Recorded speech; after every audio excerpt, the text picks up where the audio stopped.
বাংলাদেশের শিকারী ছবিটি মুক্তি পায় গত 7 জুলাই। ঈদের ছবি হিসেবে এখনও ছবিটি চলছে দেশের শতাধিক সিনেমা হলে। আগামী 12ই আগস্ট কলকাতায় 130টি হলে মুক্তি পাচ্ছে ছবিটি। গতকাল 26শে জুলাই ফেসবুকে প্রথমবারের মতো লাইভে আসেন শাকিব শ্রাবন্তী। সেখানে এক ফ্যান প্রশ্ন করেন শ্রাবন্তীর সাথে শাকিবের কাজের অভিজ্ঞতা সম্পর্কে। শাকিব খান উত্তরে বলেন, শিকারী মুভিটা করার আগ থেকেই শ্রাবন্তীকে অনেক ভালো লাগে। তার অনেক সুন্দর সুন্দর মুভি দেখেছি, আর শ্রাবন্তী দেখতে কেমন সেটা আমার চেয়ে তো আপনারাই ভালো বলতে পারবেন। She is very cute, hot and cute. যতদিন ওর সঙ্গে কাজ করেছি খুব এক্সাইটমেন্ট নিয়ে কাজ করেছি।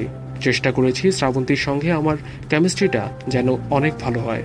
বর্তমানে শাকিব শ্রাবন্তী কলকাতার পত্রপত্রিকা আর টিভি চ্যানেলগুলোতে শিকারী ছবির প্রচারণায় ব্যস্ত আছেন। বাংলাদেশে শিকারী ছবিটি ইতিমধ্যে আয় করে নিয়েছে প্রায় 7 কোটি টাকা। এই টিভির সাথে থাকার জন্য সবাইকে ধন্যবাদ। এক্সক্লুসিভ সব নিউজের জন্য আমাদের সাবস্ক্রাইব করুন।